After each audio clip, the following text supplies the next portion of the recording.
name's Owen, and I'm the Dungeon Master of our Return of the Giants 5th edition homebrew campaign. Hi, I'm Ali. I'm playing Lyra, the Eladrin Spore Druid, and she is just a little bit obsessed with mushrooms. Hi, my name's Simon. I'm playing the character of Ember. I'm a wildfire druid who's on a quest to be the very best there ever was. Hi, I'm Dave, and I play Harry Harrington, the Harrengon, the roguish merchant with the heart of gold. My name is Christian. I'm playing Bartholomew, the romantic dancing Owlin, Paladin of devotion. Hi, my name is Matt, and I'll be playing Niles Silverwind, the Owlin, Way of the Sympathy Monk. Hey guys, I'm Jared. I play the character of Threign, the boisterous frost giant, the Goliath, path of the giant Barbarian. Hello there, lovely listener. This is just a warning to let you know that this episode of Return of the Giants may contain adult language or adult themes. Hello! Hey. Welcome back, everybody. It is wonderful to have you all join us once again for our Return of the Giants 5th edition homebrew adventure. We are ready. We are raring to go. We finished on a bit of a spicy cliffhanger last session, as I like to do wherever possible. Chuck in a bit of a cliffhanger to keep you guys hungry for more excellent content. So I won't keep us too long with any behind-the-scenes stuff. We have one apology tonight. Unfortunately, Jared has contracted tonsillitis and is, at the moment, I believe, unable to speak. So we're wishing Jared a speedy recovery. He's had a pretty rough year this year with health stuff. Hopefully this is like the midpoint of the year. It's all out of his system, and his body's going to give him a bit of a break from trying to kill itself. Hopefully we get a bit more Jared as he gets a bit better. So we're sending him all the love and the well wishes that we can. And probably we need someone to cast some level of remove curse, I'm thinking, as well on Jared. It's well and truly overdue. Absolutely. We have a mild apology from Dave. He is running a little bit late. Unfortunately, there was I think it was a work event that he couldn't escape, so he will be joining us during the session. I think he should be about half an hour away, so he'll be jumping in partway through. So we will definitely have Dave joining us tonight. So I'll only have to play Harry for a very brief moment. And in terms of behind the scenes news, I don't think I've got any fun things to share behind the scenes. Just that we're really excited to be jumping back into D&D 5th edition. Anything fun to share from the group before we do our recap? No. My birthday soon. That's true. You will get your birthday inspiration. That'll be very exciting. We'll do the very awkward thing where we all sing happy birthday slightly out of tune and time when it's your birthday, which is what we did for Curse of Strahd. And when I listened back to that recording, it was horrific. It was so bad. It was tough. It was tough to listen back to. Really putting the horror in that horror campaign, not going to lie. So we'll do the same for you, Christian. Why not? Hey? Can't wait. How long have we got? A couple of days? 23rd. So what? Friday, I think. Friday. Yeah, Friday. So we'll be coming back next week with your birthday inspiration. We'll make sure we start the session with that. Unless potentially you might need it more tonight. Shall we gift you your birthday inspiration a few days early? It's only 2 days early. I feel like that's okay. I think that's okay.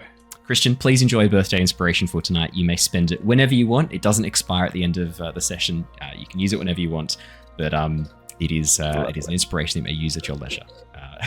So, gonna have to. I do like how chat are kind of insinuating that like you haven't earned it yet. The idea then is that if you die before your birthday, it means you got it too, and it wasn't. You shouldn't have had it. It's the kind of that's the inference I'm getting from that you haven't earned it because you're a few days early. That's hilarious. You have earned it. You have earned it. A few days doesn't matter that much. Awesome. Well, let us do our recap. Simon, obviously you weren't with us last session, so I'll do a bit of a recap to get you back in. Oh, yeah. The good news is it was super easy. Ember just didn't go to sleep straight away, decided to keep watch for a moment. So all of the stuff that they went through once they entered the giant dream, you haven't seen yet. So it's actually fine that you don't know what's going on because Ember doesn't know what's going on. And when we bring you in, I've got a way to bring you in really nicely and easily. When we bring you in, I think it does make sense that Ember would be a little bit confused. I can play confused to a T, so yeah, let's go with that. No, it's acting I need you to do. Okay. Yeah, I can be quite convincing, don't worry. Fantastic. Awesome. Well, let us do our recap and let us jump into the session. I've got a pretty big recap so that we can all get back in the zone. Obviously, we've had a few spicy things happen last session, so bear with me as I go through this. The Tempest Adventuring Guild, a name now legendary across the lands of Nostea, has formed a brand new team. Lyra, Niles, Harry, Ember, Threign, and newcomer Bartholomew are exploring the vast caverns of the Underdark. Drawn below by rumours of stone giants taking over territory, it has come to light that the Duergar are providing the stone giants with slaves as part of a massive mining operation. The team are currently assisting the gnomes of Blindenstone, the last city stronghold of the Svirfneblin. Discovering a massive draconic monstrosity called a Behir had taken up residence in the fortress, the team launched an attack, emerging victorious after a brutal battle. Using necromancy, the team learned the Behir had been working with the stone giants, set to guard the seemingly abandoned fortress after it had been raided. With Harry deciding to try and use his Heartstone to see if his patron had any more information regarding this, the team learned that following Harry's near-death experience, Bart was now also connected to the mysterious entity within his stone. After speaking with Figment briefly, Bart found himself developing a theory as to the true nature of this being, but kept it to himself for the time being. Before making their way deeper into the caverns occupied by the Duergar and the Stone Giants, the team split up to continue their investigation into the current situation. Lyra, Harry, and Threign stayed with the body of the Behir, carving off its skin to try and make some cloaks for the party, and finding the remains of a high-ranking deep dwarf in its stomach. Meanwhile, Niles, Bart, and Ember headed over to talk to the gnomes of Blindenstone, learning more about the attack of the Duergar and the Stone Giants. Interestingly, it seems the fortress had been suffering from troubles prior to this, King Shintley having become strangely paranoid, forcing curfews and driving away his supporters, possibly displaying signs of madness. The cause of this madness was located not long after.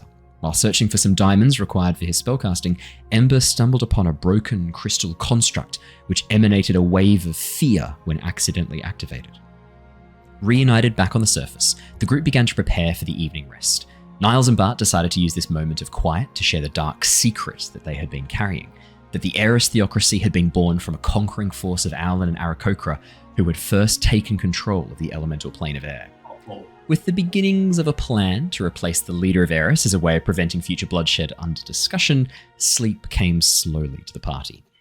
But when it did come, the group found themselves once again immersed in a giant dream, this time travelling deep below the earth in the company of stone giants. Taking the opportunity to question their guides, the team learned this dream seemed to be taking place before their most recent experiences, their giant echoes appearing to be travelling to the stone city of Ton Tenur, the Stone Teeth, to present the details of a treaty to Elder Hunmar. Bart took a moment of distraction to share with Harry his suspicions regarding Figment, that he was in fact a fragment of the giant god Anam. Arriving in the centre of the city, the team stepped out onto an enormous stone circle, marked with runes traced around the circumference, standing before an enormous stone sphere. Tracing the runes, the two stone giant guides awakened an enormous creature seemingly made of rock, a spirit of stone guarding the giants of the deep. Emerging from the sphere, Elder Hunmar approached the party, revealing the giant echo that Harry was inhabiting was in fact his son. The discussion around the signing of the treaty was initially rather tense, Elder Hunmar resistant to the idea of working with the surface world, which stone giants see as nothing but a dream. The team were able to slowly start to change his mind, but pushing for Hunmar to connect with Harry's Heartstone to experience the truth of the surface. This did not go how the team thought, however. Hunmar's shape twisting and warping into a form of metal and shadow.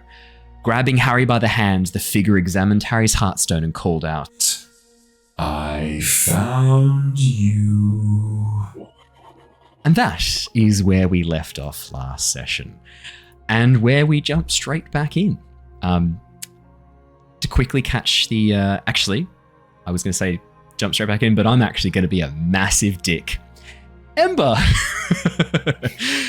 The rest of the party go to sleep as normal, packing up around the fire, enjoying a nice nap. You offered to sort of keep first watch, the gnomes of Blindenstone agreeing to keep an eye on you guys once you've sort of done your watch for about an hour or two.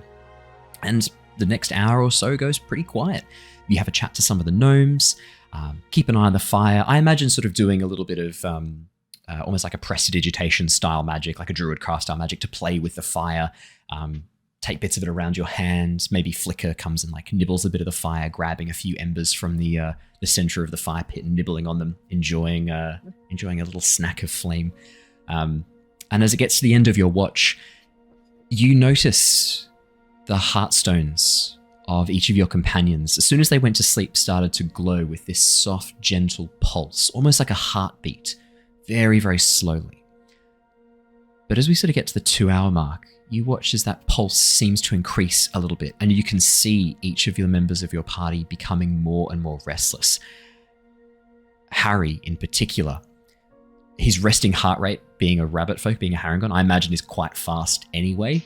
You watch as the blinking becomes a strobe effect on his hand. His hand with the heartstone clenching and unclenching almost autonomously. As he grits his teeth, you can see his brow furrowing in his sleep as he lets out these unconscious, almost like little, no. As you see your companions in distress, what would Ember do? I'd probably, seeing Harry in a bit of a panic, I'd probably try and just wake him up or stir him a little bit, like just make sure that he's feeling okay. He's gone through a lot, so yeah, just for sure. A bit of a rock on the shoulders to see if that stirs him at all. As you give him a gentle poke, gentle shake, and then slowly lift up his torso, his head sort of lolling back, you can see his eyelids fluttering, his eyes rolled all the way back, only the whites of his eyes visible underneath his fluttering eyelid. And as you get closer, you can feel this warmth emanating from his heartstone and your heartstone, and you start to feel that magnetic attraction, the hands wanting to come closer together. And as they get closer and closer, you begin to feel more and more drowsy, Ember. Question is, would you try and fight this effect, or would you, I guess, give into it? I'm probably suspecting that I know that they've gone into this dream state scene, the stones. I'd probably think that they might potentially need some help. So I'd look around, see if there's anything else going on in the area, and if they look all right, I'd probably lay down and see if I could join them. Yeah, for sure. You can see, I'd say Gook is nearby, and as she sort of sees you checking on Harry, she's sort of like, it's okay. Is he not waking up? Do you want me to fetch Noose? Maybe we can see if there's anything we've got. How can I help? Tell me what I need to do. Yeah.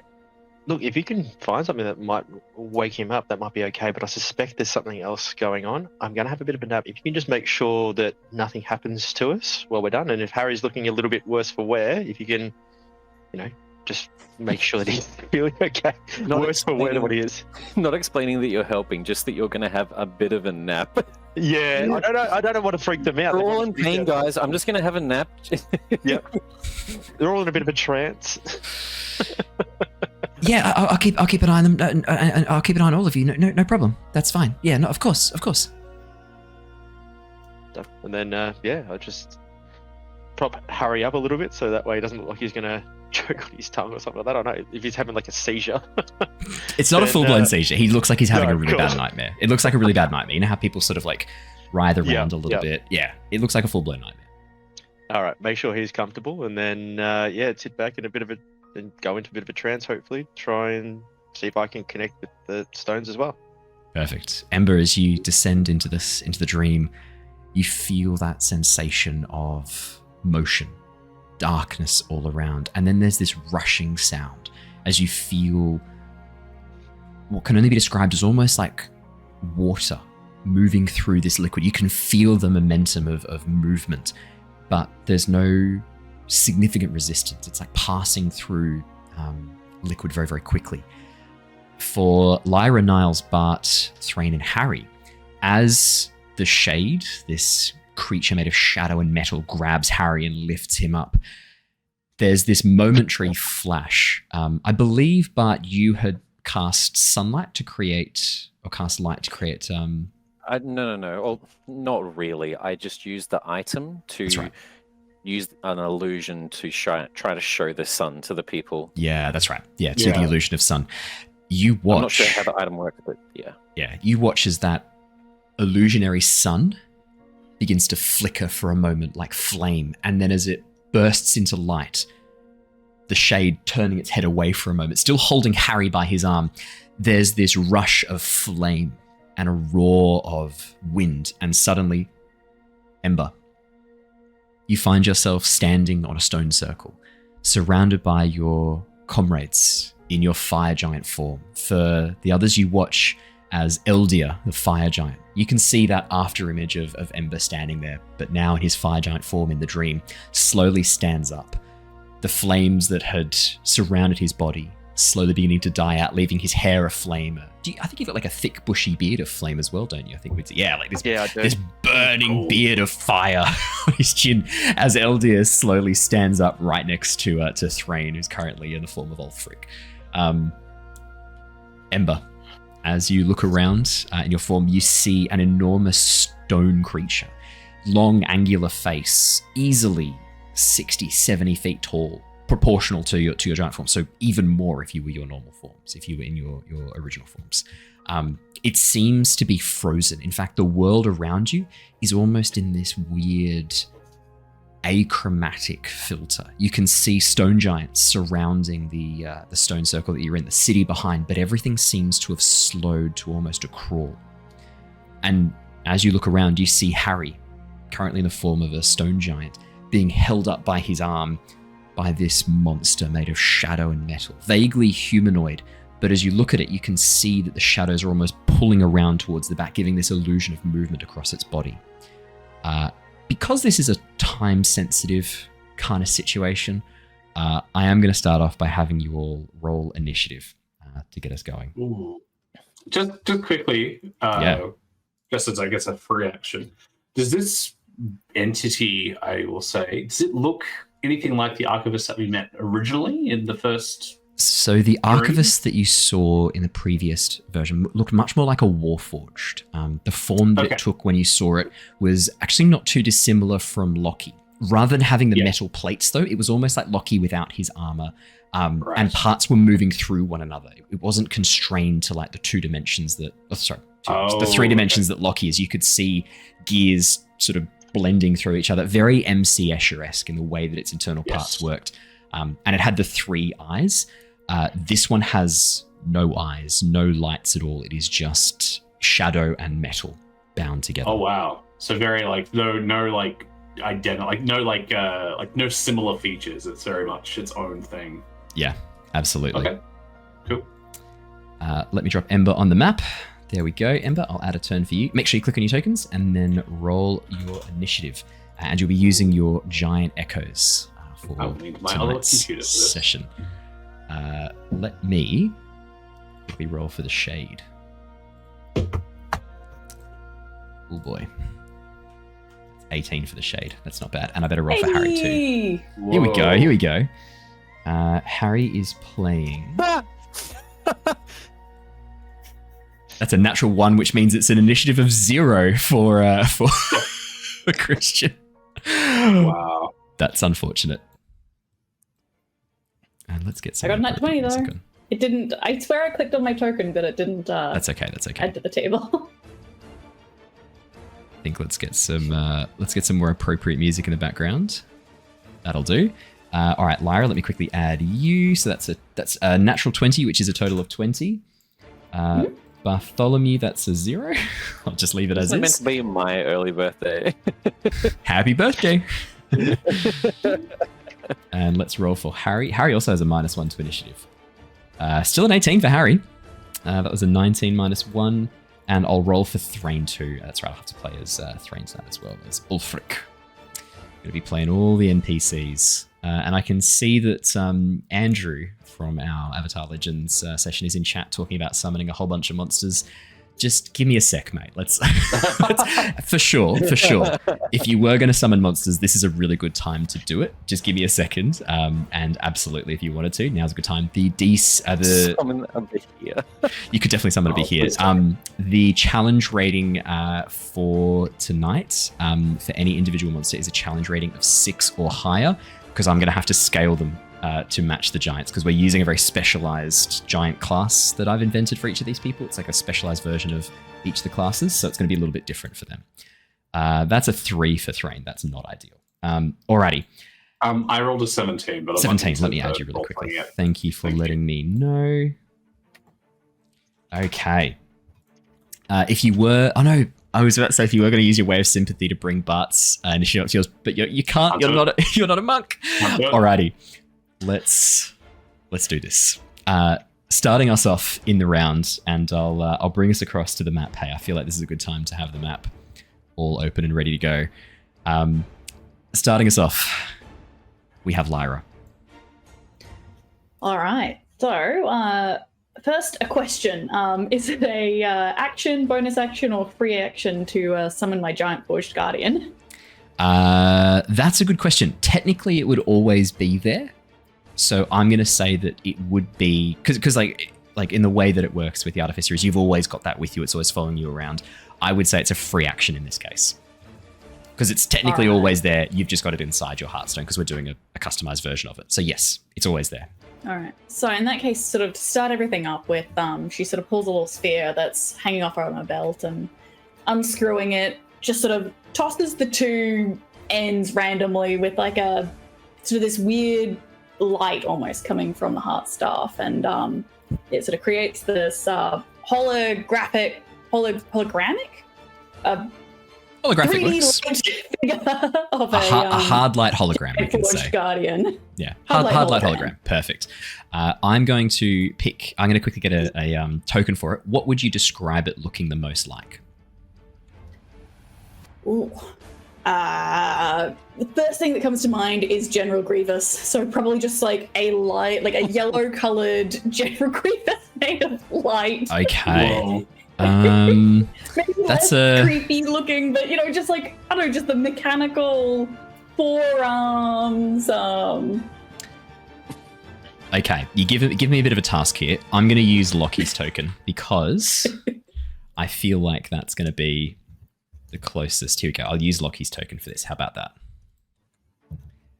And I will give you control of that, so you can control it as you see fit. And what would you call your little hard light hologram? Oh, all right, that's a question. You don't have to have a name for it. We can just call it Artificer's Guardian. I think it is, right? She's gonna call it Gideon. It's like Guardian, but it's like a name. Nice. Cool. There you go. You have Gideon. You have control of Gideon. Gideon is on the map. All right. So I guess she's gonna get Gideon to hold his action, sort of stand up behind or next to Harry, and if it looks like he's sort of being like actively hurt or he's gonna be harmed, to sort of go in and take a swing at the shade. But she doesn't want to sort of start up anything when we might be able to sort of talk our way out of this. So yeah, for sure, absolutely. So holding your action, your guardian will attack if it looks like Harry's in danger. Yeah, and I think Lyra might do the same thing. Yeah, for sure. She probably has just sword action readied. She's gonna sort of come up on the other side of Harry, so I might move Gideon over there and Lyra back there to sort of try and back up Harry a little bit and Perfect. Hold if we need it. Lyra, in your cloud giant form, and I'm guessing like in this moment you're moving quite quickly, you're rushing over to help Harry. As you do, you watch as your feet step onto empty air as clouds form beneath yourself, and you almost float over towards this spot on a cloud. And then as you land on the other side, hands ready, you can see the clouds forming around you, forming this like almost like a nimbus halo around your body as they get ready with your magic. Same with your hard light hologram as you summon your guardian, your Artificer Guardian. This like transparent, made of light, almost illusionary looking construct appears before you, emerging from your Hearthstone. And as it gets into a fighting position, you can see it complete focus, locking onto Harry, getting ready to attack the shade if Harry is in trouble. Alrighty. It is the Shade's go next. Oh no, what's Harry's dex as a stone giant? -1. It is the Shade's go next. Oh no. Here's what happens. As this creature of shadow and metal, you can see it's around its feet. You can still see the occasional like pixelating form of Hunmar, the stone giant that was occupying this space just a moment ago before this creature almost pushed its way through. You can still see the occasional glitching form of Hunmar falling apart around this creature as it sheds that disguise. And as it looks across the Hearthstone, you can see in its face, half hidden in shadow, this look of hunger and hatred as it glares at Harry's Heartstone, ignoring Harry completely, ignoring the stone giant form, focusing on the Heartstone. As it gets closer, brings Harry's hand towards it and looks. You see this almost sinister smile come across its face. I wondered if any of you had survived. Persistent little fragments, aren't we? I thought I was done wiping you all out, but it seems there are still pieces left. Ooh. And with that, Lyra, your held actions would definitely be triggered as you watch as this entity begins pouring shadow down its hand into Harry's Heartstone. As Harry screams, you watch as Harry screams out in pain. Would you like to take your held actions? Absolutely. So Gideon's going to do the force-empowered rend, so a melee weapon attack. That's 25 to hit. That's definitely going to hit, for sure. All right, so 1d8 plus 2 force. Ooh, not bad. 8. 8 damage. Let me mark that off. Brilliant. That's force damage. Okay. As your giant forged guardian slams a hand into this creature, you watch as this ripple of force pushes back the shadow for a moment, revealing these intricate, beautifully constructed clockwork mechanisms below the shadow. But they're rusted and broken. They look like they have been left, have aged and been neglected for centuries. And then as the force damage dissipates, you watch as the shadow slowly reclaims that area, hiding the clockwork again. All right. Seeing that, if she has a second to sort of before she lets off her attack, she's going to yell out to the others, sort of noticing that force damage seems to move the smoke away. It's like, guys, if you can, anything with, that's sort of going to really pack a punch and, put a driving force behind your attack. I appreciate the lack of metagaming. I appreciate it. It looks like it's rusted or some sort of construct on the inside. I might be able to fix it if we can keep the smoke away for long enough. No guarantees, but Okay. And with that, sorry, I'm just quickly going through all of my spells. It's okay. I'll roll the damage for this creature as attacks Harry, because it won't change any of the attacks necessarily. Unless were you planning a damage spell, or were you planning like a? I'm really 50-50 on if I cast Mending on it or if the smoke's already come back. The smoke hasn't fully come back. I was mostly sort of describing that for flavor, but if you want to try and cast Mending, for sure you can. Gonna try. If she can see the broken, rusted clockwork, like she's an artificer, she exists in her mind to fix things, and she's like, this is broken, I can fix it. And so while you're in your giant echo, that's the natural reaction, right? You are still inhabiting this giant echo. It's the first thing that comes to mind. And it's not working, so therefore it needs to just be fixed or hit with a hammer until it does work. Amazing. I do love the I can fix him, it's okay. Awesome. Can I get you to roll me a spellcasting check? I want to see what kind of happens with this. So just roll it as if it was a spellcasting. All right. Spell attack. Yeah. Let's see what we get with this, eh? That was close. 22. Okay. Here's what happens. As you reach out and begin pushing your magic through into this construct, at first there's resistance. There's this force, a shield almost around this creature. And then as the shadow parts under the attack of your giant forged guardian, you feel the magic push through and take hold. You watch as this shade turns towards you and cocks its head curiously. Its hatred and drive focusing on Harry paused for a moment as it looks down at you. What are you doing? Your insides, I could see them and they were not functioning correctly. They're old and rusted and not quite aligned properly, so I'm fixing it. I figured maybe that has something to do with why you're in somewhat of a bad mood. You think I'm broken? You think you can fix me? I am just as I should be. That rust is normal. You're supposed to be rested. You watch as the creature looks down at you, almost in disbelief, as it stares at you as you push this magic through. Lyra, you watch as some of the gears, the rust is pushed off them. You watch as the gears come together and lock into place and begin ticking away normally, only for the shadow to move across and begin melting away once again, corrupting what you had just fixed. That was a sick try. Actively being corrupted. It was a sick try. That was. I liked that. That was very, very nice. Could be cool. That's good. That's good. Anything else on your turn, Lyra? All done. Could you roll me a d6, please? D6. 5. Okay. Brilliant. I will take note of that. Awesome. That is it for Lyra's held actions. The Shade. That is going to be a 27 to hit Harry. That will hit Harry. Yikes. Oh, shit. Sorry, Dave. Dave's not here to defend himself. And that's going to be... That. It's 19 points of damage, taking Harry down to 11 hit points. Fuck.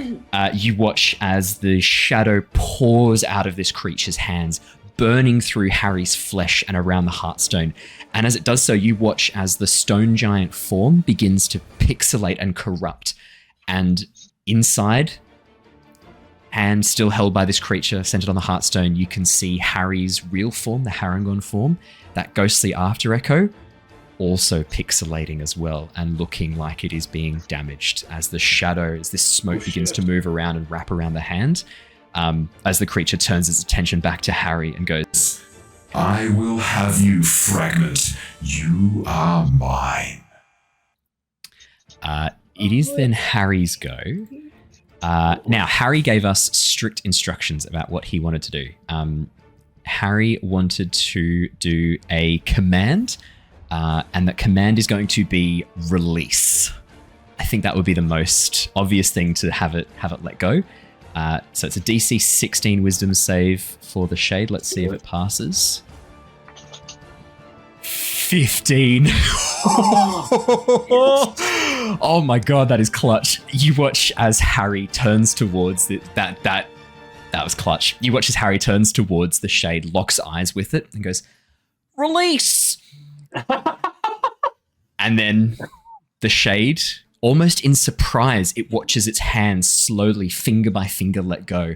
As Harry drops to the ground, he is then going to... Let's have a quick look. So he's done his action, which was command. He might do a bonus action spiritual weapon right in front of him. You watch as Harry reaches out, sort of tearing the shadow away from his hand. And as he does so, you watch as light begins to shine from it. And this beautiful, almost impossible spear forms. This like spiral around the shaft that forms together into this double helix that then comes together at the tip. If this was made out of metal, it would shatter on the very first strike. But this is made of light and magic. And as Harry summons it in front of him and holds it in front, you watch as the spear... I think he can make an attack straight away with it, actually. Yes, he can. Yeah. He'll make an attack with it. Let's make a +8 to hit. That's not bad. That's a natural 20 for Harry. That's a natural 20. Hey. That is a 28. That is going to be 19 points of radiant... No, sorry, of force damage. 19 points of force damage. Here we go. As... Harry's rolling well tonight. As Harry summons this, as soon as Dave comes back, he's going to start getting shit rolls again.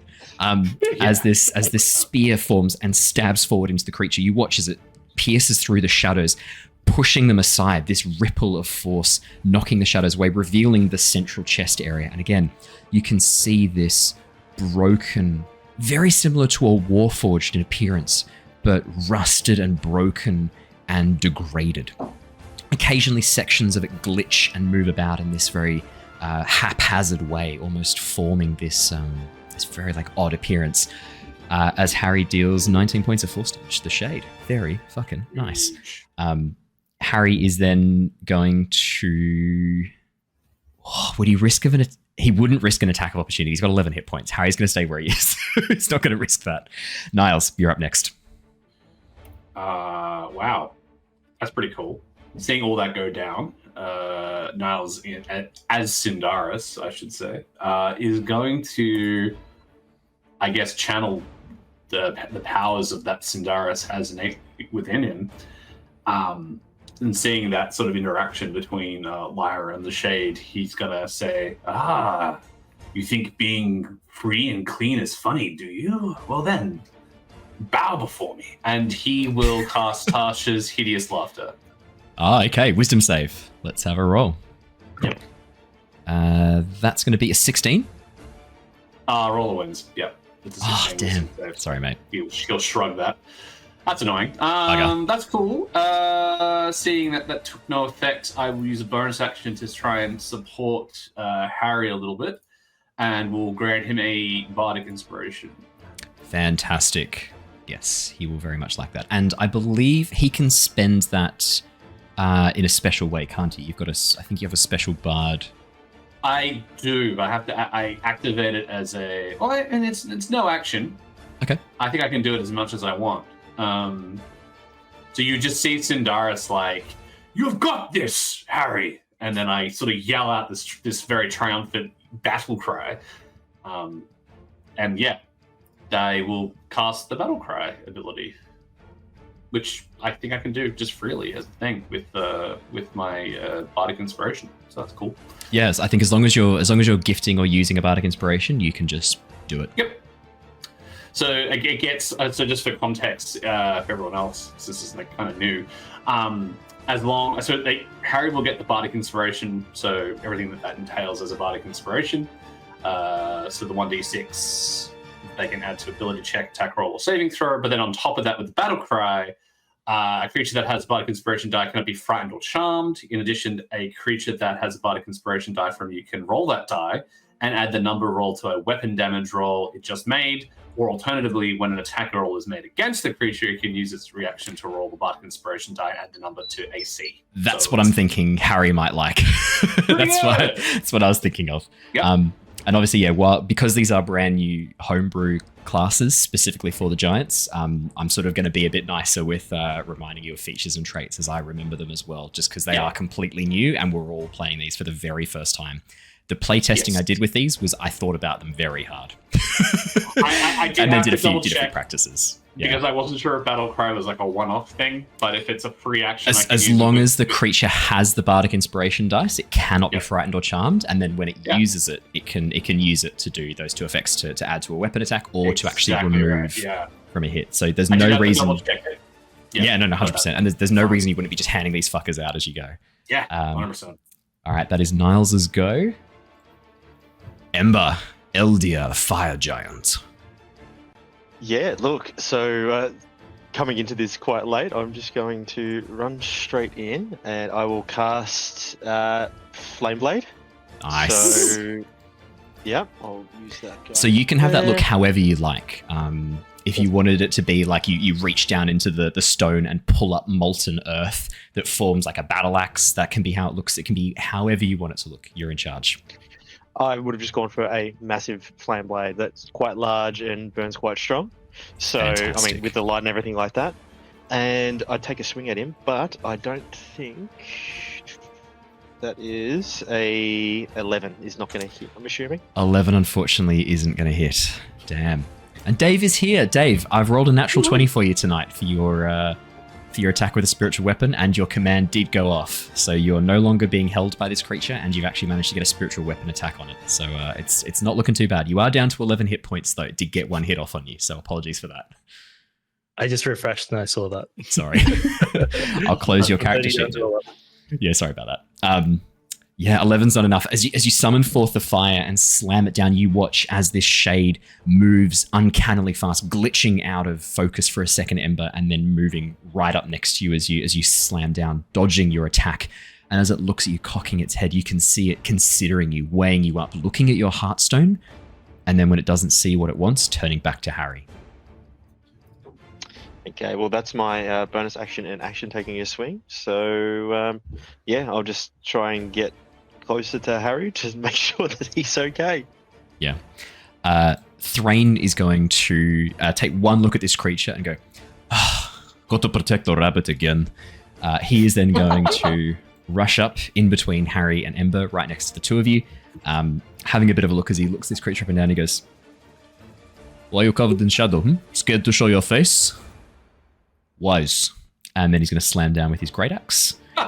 That is going to be a 16. That is not enough to hit, unfortunately. Can Threign make a second attack? Should be able to. Not yet. In that case, then, Threign will... He's not going to rage just yet. Oh, he may as well. He may as well rage. Threign's going to rage as Ulfric. You watch as Ulfric concentrates, channels, and then you see this ice begin to crackle up over his shoulder as his tattoos begin to glow softly, these spiraling, very Celtic-inspired tattoos, as ice grows across his body. And as it grows over his head, you watch as it forms this helmet of ice around his head that covers his eyes with this perfectly clear crystalline ice. Large, jagged sections of icicles coming off the back as he looks at this creature and looks very, very angry at it. That is going to be Threin's go. Bartholomew, currently in the form of Etringer. It's been a while. Lovely. With my initiative of 0. It's pretty cool having an initiative of 0. Do some stuff. First thing I would like to try, panicked at the moment, I want to get Harry away from whatever the hell that thing is. This plan went completely sideways with what Bart was hoping was going to happen, which was going to convince the king. And is still having trouble sort of differentiating what's real and what's not real in this memory. I was able to do it beforehand, similar to the fact that I'm technically in the body of the giant at the moment. If I try to glide through the earth and sort of use burrow speed, am I able to go underneath my friends to the other side of the creature in a straight line? Yeah, you have all the features that giants normally do. And stone giants, I'll tell you specifically what the actual ability is. But it is, I believe you do have essentially a movement speed through stone. I'll just pull it open really quickly and read it out properly. Oh,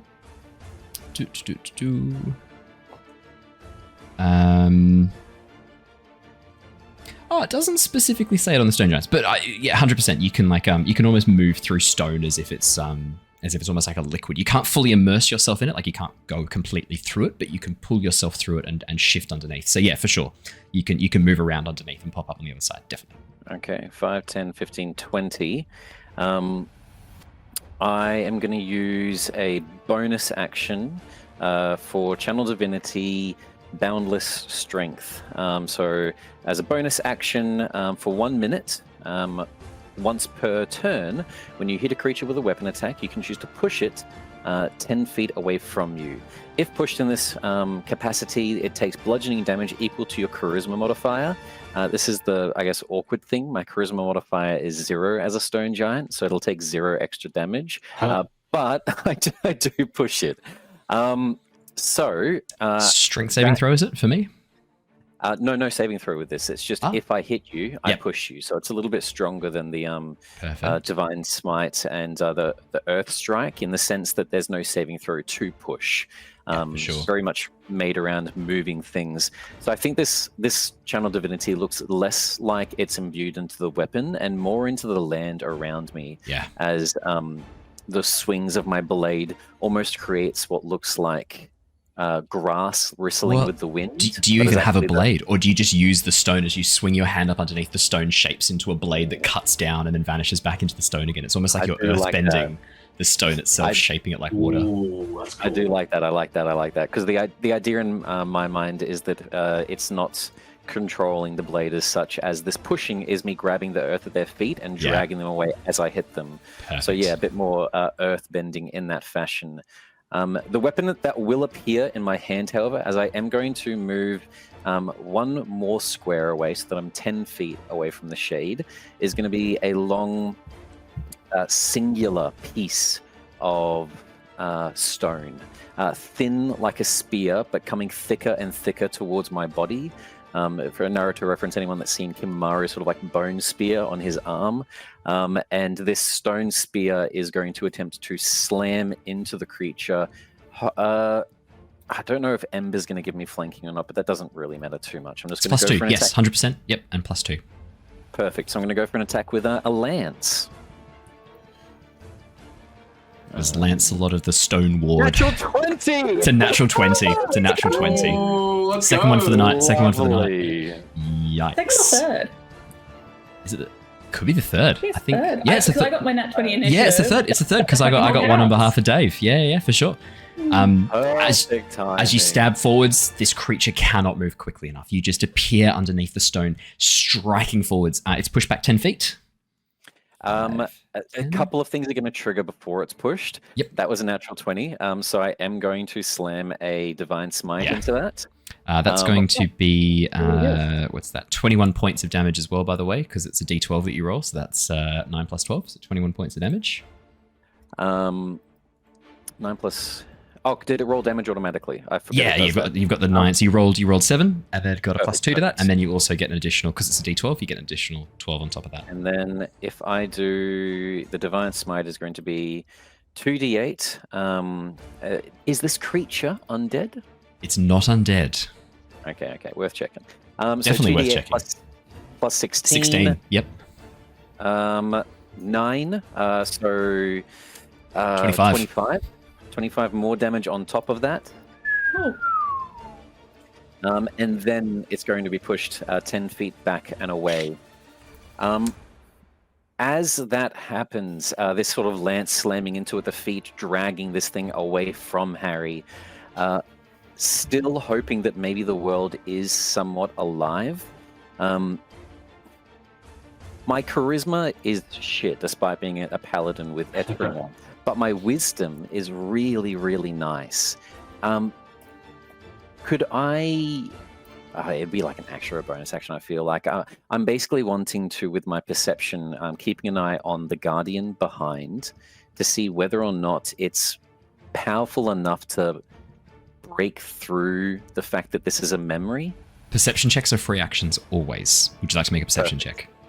The other thought in my mind, and I guess I'd like the team to maybe help me decide, because I'm not sure which one, is how accurate the map is. A greedy little boy that maybe there's something useful in the chest right there. The map is 100% accurate.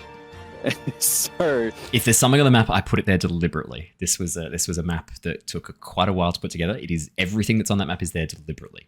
The reason I went in a straight line, guys, is in case I wanted to go to the chest, because I've only used 20 feet of movement, so I saved 5 feet with my min-maxing. Chest, or do I try to wake up the good boy? Because I feel like they're both good ideas, but I can't. Do you want to make your perception check first? See what you get from around you. Well, I didn't want to because it might change how you go. Okay. Because I didn't want to perception check 2 things. I feel like that might have been No. cheeky. Perception check is you just taking it. Perception check's a free action. It's like talking. Like this is 6 seconds. In that 6 seconds, your eyes are fully functional, your retina's working, your brain's processing information, and in fact, that burst of adrenaline dramatically increases the amount of sugar and energy that your brain starts burning to get in information around you. That's why in moments of high stress, it feels like time slows down. It's not that time actually changes. It's that your brain starts paying attention to almost every little bit of information that it's getting. It pushes through huge amounts of energy. So 100%, like absolutely, you can do a perception check. 8. 8. We're going to ignore the 8. Harry nearly got brought to single digits with one of this thing's attacks. We don't have time to mess around, and I feel like this is important, so I'm going to use the inspiration straight away. Not saving that for later. But at 10. Hey, it's double digits. Happy birthday. Happy birthday. It's 25% better, which is good by percentages. Yeah. 25. Is it 25% better? Yeah. 25% of 8 is 2, so it's. Oh yeah, that's true. That's true. I was doing like percent of 20, and I was like, as a percentage of like 20, is it? I was like, that's not true. That's not 25%. 20th better. Does a 10 get me anything in either of those directions? But as you look around, or something from the chest. As you look around, time hasn't completely frozen. It looks like the memory is still continuing, but at a really slow pace. Since this creature, this shade emerged, everything has slowed. It's as if someone has like slowed it down to like 0.1, 0.2 speed. You can see the stone guardian still like standing to attention. You can see around you the stone giant still reacting as if the memory was going on as normal. In fact, it doesn't look like any of the other aspects of this memory are responding to what's happening here. It looks like from their perspective, it's just carrying on. This illusion, this memory is still occurring without your input right now. It looks like. Okay.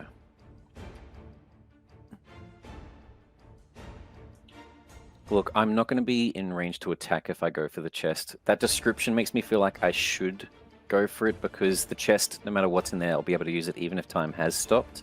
But everyone, I don't know how these dreams work. I may have fucked things up. Apologies for that. But a thought comes into my mind. If this thing were omnipotent here, it would have stopped time completely. It would have simply deleted us. It would have taken what it needed. It's fighting us because it's not all-powerful. Similar to maybe the command beacon with the Bahir. Maybe we have some sway over this land because of our stones. And I'm going to move in the direction of the stone guardian by 15 feet. Actually, I'll keep my distance from the shade. So I'm still 10 feet away from it, but racing towards it with my Heartstone, attempting to connect with it similar to how Ember and Threign connected with the Bahir on my next turn. That'll be very, very nice. Alrighty. Back up the top of the round. Lyra. All right. So, Corius and Gideon are going to do a bit of a combo attack, try and get sort of two things going off at once. So Corius is going to cast Magnify Gravity over the shade. Here we go. That sounds fun. Oh, it's con 16. I didn't realize it's not to hit. It's that's okay. I will do a con save. And at the same time, Gideon's also going to be 14. That's a fail. If that does what it sounds like it's doing, that sounds perfect considering we just pushed it away from Harry. It's pretty sick. And that's force damage. 6 damage. So that's 6 force from that. Wow. So what does that do? Hang on, I'll just put it up. Yeah. So it'd be easier than reading it out. Its speed is halved, and it's basically inside that sphere. It's pretty much locked down, basically. Mm-hmm. It's got to make a strength check if it wants to get out. And also, I'm thinking if it can't get out of it, it might have a bit more difficulty picking up Harry to go for round 2 of the hand. Sure. And then Gideon's going to do another force empowered rend. 19 did? So is Gideon moving into the sphere as well? Yeah, Gideon's in the gravity sphere. It's a 10-foot sphere. 10 foot surrounds it so perfectly. It's literally just the creature. Nice. It's just a little cylinder, of just dark gravity coming down on top of this thing. 19 hits for sure. Lyra, how do you want the spell to look? How do you want it to manifest around this creature? Are you sort of imagining like clouds begin to pull above it and then like everything around it is like pushed down? Do you want it to kind of be like... It's sort of like what you'd see, you know, you've looked up, the sky is a green-black, and you know that there's probably going to be a tornado coming, and so it's like, but instead, it's just a tornado of like, sort of dark cloud. It probably looks a little bit like the smoke off the shade itself, but, you know, I'm sort of intending for like storm clouds kind of thing, just going around and around like a big supercell. Nice. I like a lot. And then that's 5 damage from Gideon as well. Very, very nice. Alrighty, let me mark off that 5 damage. Anything else on your turn, Lyra? Yeah, she is going to pop up on the other side of Harry there, just to sort of try and be a bit of a meat shield. For sure. It is the Shade's go next. It is currently trapped in this well of gravity. You watch as inside this heightened zone of magnified gravity, you can see the shadows that pull around it pulling down, and as it pulls over the face, Lyra, you begin to see this angular, broken face, very similar to a construct. The face looks vaguely familiar. It doesn't look like Lucky, does it? Not Lucky, the temptation to have Lucky. It's not Lucky. It looks a little bit like the Archivist, but broken and warped. And you can see the crack through the center. No central third eye, just these 2 broken gemstones on either side and this massive crack down the middle, fragmenting the face partially in half. In fact, the right-hand side of the faceplate has broken off and is hanging loose, held in place by these fragments of shadow. If she gets a chance, like, you know, for a bit of a free action of speech. Speaking's a free action. Keep needling the issue, and she's like, "Come on, dude, you are clearly not complete. There are things that should be connected that aren't connected, and there's things that are connected that don't seem like they should be connected. We can fix you. You know, whatever your issue is, you don't have to just try and solve it yourself by taking whatever you think is going to solve the issue. We can try and help you. I mean, I don't need to be fixed. Well then, face the consequences. Face my wrath. Fantastic. You will after we break you. As you shout that out, Lyra, you watch as the Shade turns, seeing Gideon in front, seeing the gravity holding it down. It can see you guys rushing to Harry's aid. And as it turns and looks at Bart rushing towards the Stone Guardian, it looks up at the Stone Guardian, looks down at your hand. Oh, clever, but not quick enough. And as it turns and places its hand up on the Stone Guardian, you watch as the shadows begin to move through. I'm sorry, you were too slow. Oh no! Wait. Can it reach the Stone Guardian? Yeah, it can. They're touching. I'm so And sorry. it has the strength to lift up its arm? It does have the strength to lift up its arm. I'm sorry. I tell you what. I can't be fairer than this. I will make a strength check. I can't be fairer than this. I will make a strength check because the gravity does say specifically if it tries to pick up an item, an object that isn't being worn or carried, it does require a strength check. I'm happy to do a strength check, but I would like to just check. I did notice, and I feel like it's pertinent for now, there was no fighting style selected for the Paladin. No. Am I able to have it to be just the same as Bart's, interception? for sure. Could I try to interception this strength check? How would you intercept it? He's going to touch it, right? He's just Interception literally is- reaching up, touching it. Interception has always been attempting to parry a blow, block something, an attack coming to a friend, not to me. Yeah, he's not making an attack though. Oh, technically he's- it would be an attack. Technically it would be an attack. I will argue it technically does fall under an attack. Yes, you may try and intercept this.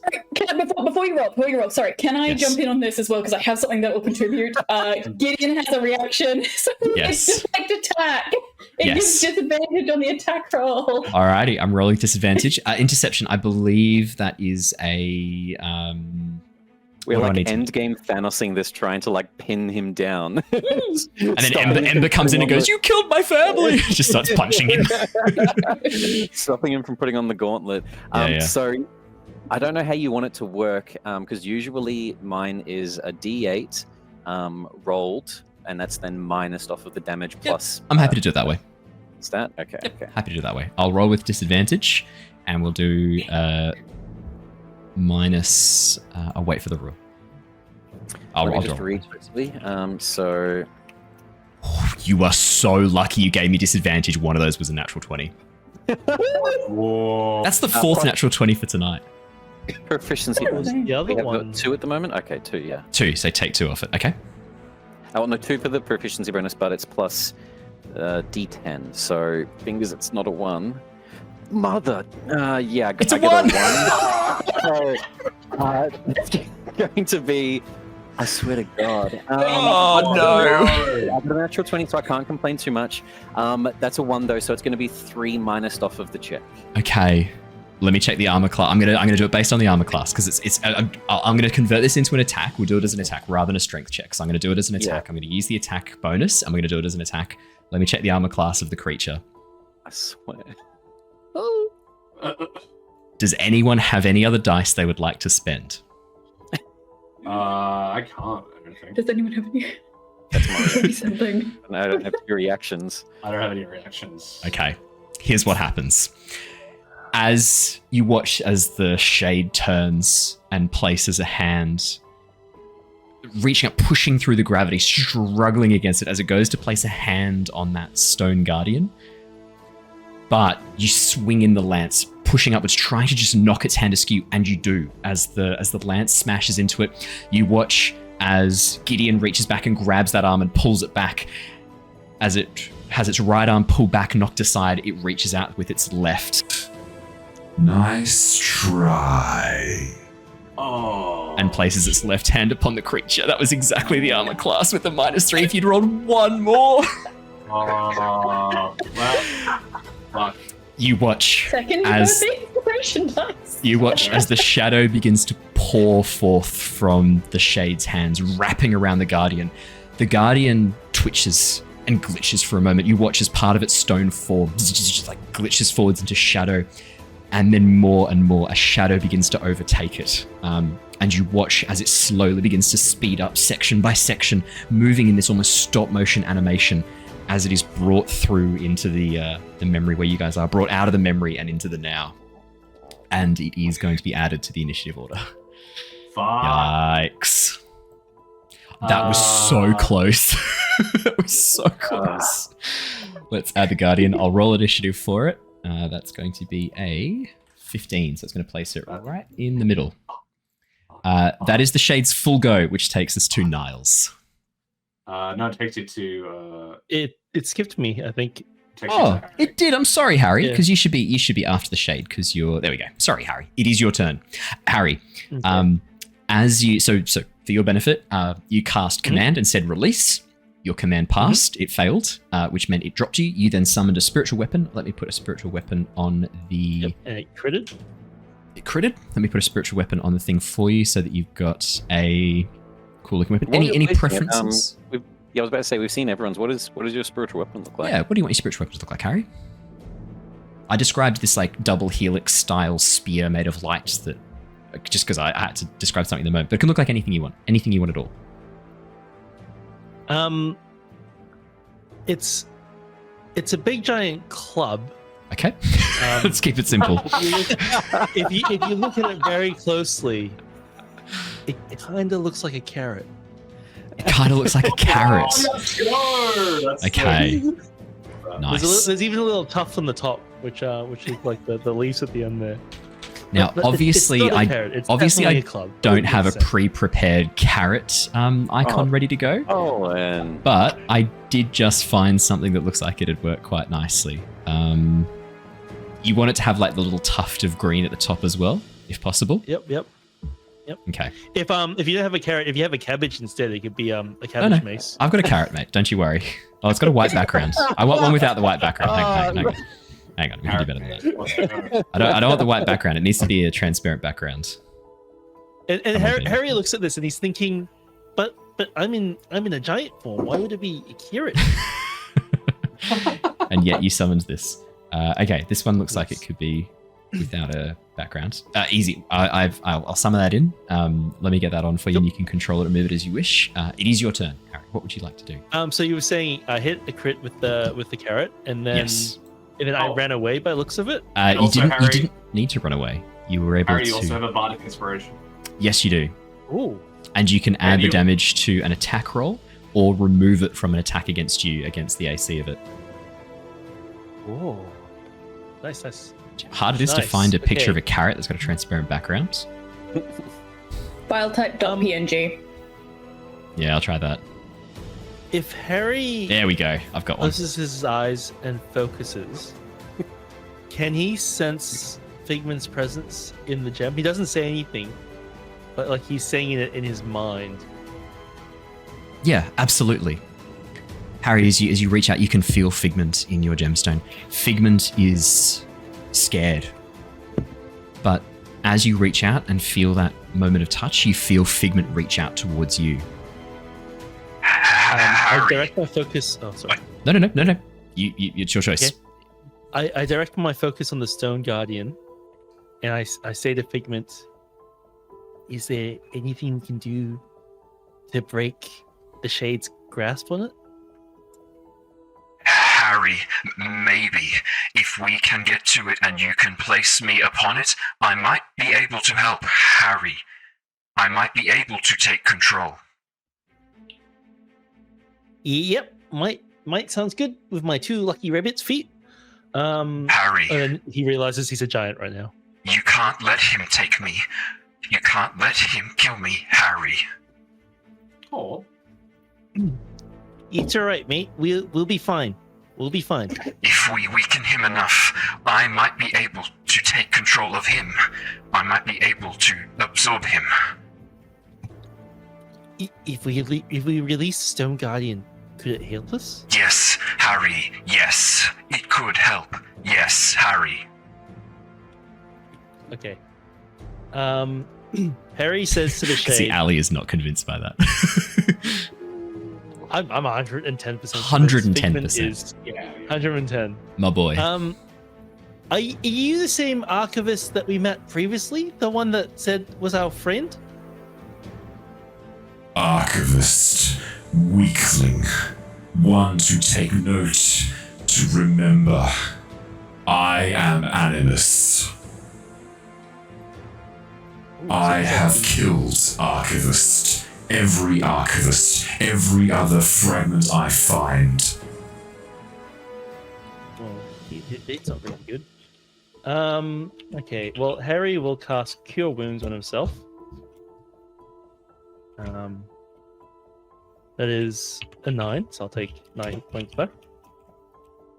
When he hit me, was it like a blow that was just a normal blow for him? No, or did it he feel as he like was a- grabbing onto you, he poured shadow into you and into your gemstone, and it began to break apart your sense of self, began to destroy you, to burn you. So it feels like something he could probably do again pretty easily. 110%. He is literally surrounded by the same shadows he poured into you not a moment ago. Okay. So Harry will move his carrot. I don't have Harry will control, move but I'd his like to move- carrot. In another world, I'd like to move- this would be a very different stream. Welcome to Dungeons and Dragons After Dark. Harry, grip your carrot tightly. Let's get going. and give it a good thwack. Can we move the carrot above the shade? Yikes. I don't have control of the carrot. Oh, sorry. Let me give you control of the carrot. The carrot. You need control of the carrot. Sorry. So the It's out first of my step. The first step is to It's- surrender. The first step is to surrender control of the carrot. Harry, I give you control of your carrot back. I release your carrot to you. Harry moves the carrot here and would like to take a smack at the shade because it's the item's attacking. Now that you know the shade's name, I'm more than happy to update it to Animus. Old mate Annie. Animus. We There are- you go. So I will roll a d8 plus 6. That's just the d8, so plus Is it? Yeah, it's just the D8, so +6. So that's 12 damage. 12 damage. Yep, just with the carrot club. You got to roll to attack first. Where's the roll to attack? Oh, yeah, correct. How do I use It's a this? carrot. It just hits Owen. So if you go to your character sheet, it should be. What was that? Sorry. Is it just a normal attack? Like, so it should be like a special attack underneath the. So if you go to your actions and bonus +8. actions, Okay, yeah, +8 to hit. So There I you just go. rolled that. That's an 11. to hit. 11, not quite enough. As you send your carrot spear, your carrot club, sorry, send it forwards, you watch as Animus just dodges underneath it, dropping underneath the carrot club. We need a name it's for like a that. footnote The for cat D&D. club? Carrot club. Here will. So he's casted 2 first levels, 1 second level. Here he will try to work his way around. So how much movement do I have as a giant? I have 30 feet. You do. So it's all scaled up. So like it's actually way more, but I'm sort of doing it because in your eyes you always see yourselves as the Harry will move. I just count it 30 feet here. Yep. As you rush up And he next would to like to put Stone his Guardian. hand with. So the way I'm seeing it is before the shadows completely overtake the Stone Guardian, Yeah. Harry's going to try and connect Figment. Yeah. Okay. Harry, could you please roll me a spellcasting attack? I can if I know how.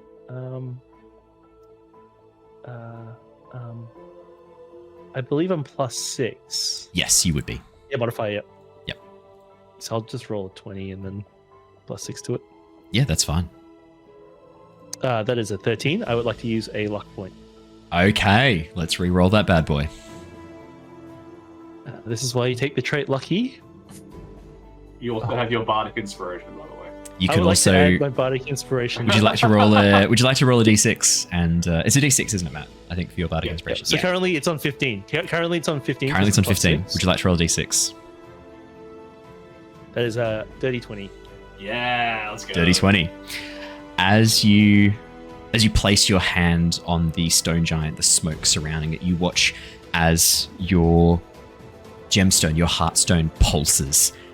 And as the pulse of green light shoots out across, you watch as it burns away part of the smoke that's surrounding the stone giant and the stone guardian. As the green light shines, you watch as the eyes begin to take on this green glow. You hear in your mind, Harry, I just need a moment, Harry. This is going to be difficult, Harry. Guys, protect me we got this. We're hacking the system. Yep, we'll do.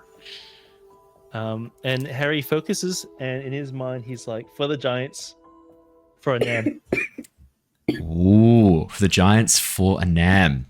Whoa, That is my turn. that's huge. Harry, as you do that, you watch as Animus looks around and sees the shadow failing, and for a moment looks almost surprised. But you're just a fragment. You shouldn't hijack. That doesn't make any sense. What It does if you are believe. you? All right, yeah, it does if you believe. Yeah, yes. As you call that out, as you call that out, Harry, friendship. As you call that out, It's you morphin' watch time. as Animus sort of cocks its head, looking confused. You've bonded this fragment. This is an abomination. Oh, no. Have you seen yourself in the mirror, mate? Doesn't respond. He's full of rage and has eyes only for you right now, Harry. doesn't As the have shadows begin to warp around it faster and faster, you can see almost this. It feels like a wave of hatred begins pulsing off this thing. Fear and hatred beginning to emanate from this creature. Ember, you've felt this before. when you accidentally activated the that broken gemstone construct in Blindenstone, that sense of fear was very similar. Alrighty. Niles, Can it is I your quickly turn. ask? Yeah. I should have asked earlier. Is Sure. anyone else hurt, or is it just me? Just you so far. Just Yeah, cool. Just checking. I'm the healer. Yeah, so I can see that the Animus is still trying to, I guess, like, empowering the shadow into this stone giant, but then also Harry is also trying to take control. They're, like, wrestling control over this stone giant. It's basically at the moment like two siblings playing tug of war with their favorite toy in the middle, just like, yeah, it's mine. trying to take control of this thing. Okay. Sindaris is seeing all of this unfold, is going to cast Suggestion on the Animus, and will say, I suggest you relinquish control of the stone giant to Harry. Wisdom saving throw? Yep. That sounds like a good idea to me too. Please. What did you roll? I heard. It's either really good or really bad. Yeah. Well, I rolled a 2, so... Let's go! It's almost as bad as parts 1. You mean there? I rolled a 2, which is not enough with all the pluses I could want to pile on. Nowhere near enough. You watch as Animus turns towards you, Niles. The shadows pulling back, breaking away, and as it locks eyes with you, you can see this thing fucking hates you. I like to imagine that Sindaris is just looking super smug. Like, he's just like, yeah, I think you should just give control over to Harry. There's a few like crackles of lightning. A few crackles of lightning across your body, and as you smile, this beaming smile, some of the lightning like arcs itself around your teeth and then grounds itself on your clothing. Oh, yikes. That's a real shame. Here's what happens in that moment as Animus does relinquish control. You watch as the Stone Guardian glitches back for a moment and then stands up a little bit taller. You watch as metal begins to grow across parts of its body, forming this like intricate spiraling pattern. And as the eyes grow green, this bright, brilliant green that matches Harry's Heartstone, you watch as the metal begins to almost cry out from its eyes, this liquid metal pouring down its face, forming these streaks that begin swirling and pulling around, creating this almost pattern of spiraling metal around the head that forms almost this helmet around it. And as the Stone Guardian turns and looks down towards Animus, all of you hear Figment's voice emanating from its head. No mouth, just echoing out from inside. You tried to kill me. You tried to kill my friends. I will end you. And it is the Stone Guardian's turn, unless there's anything else on your turn, Niles. Bonus action, I will do another Bardic Inspiration, this time on Bart. On Bart. Bart, thank God. You can take take the bonus action. Not the bonus action. You can take the Bardic Inspiration. Starts with B. I won't say no. Oh, this is turned around quickly. If anyone wanted to spend those channel points on summoning monsters, go ahead, time is now. I like with the Bardic Inspiration. I like the flavor it that like Niles just Sindaris like pulls out this very like ornate looking like war horn and just like very very Boromir-esque. Just starts like billowing this. If it's the Boromir, it's if it's the Boromir horn. Yeah. Is it sad that I know the exact tone and like pitch of the Boromir horn? That probably is a bit sad, isn't it? The 3 bleeds. And the it's not great, is it? No, I know what it is too. It's fine. Okay. But enjoy your Bardic Inspiration. The Stone Guardian. You watch as Figment, currently in control of the Stone Guardian, brings down its 2 hands, because it's got 4 sets of arms, it brings down 2 of the hands, smashing into Animus. That is going to be a 19 to hit, 15 to hit. Okay, so just the 19 is going to hit. Does it get +2 from Lockie? From Gideon, yes, it Gideon? does. It does get +2. It is technically flanking, and Figment is, for all intents and purposes, your ally. So yes, absolutely. Yay. That takes it up to 17, which is a hit. Let's do some The little General damage. Grievous just there poking Shade in the back, really annoying. Let's see some damage.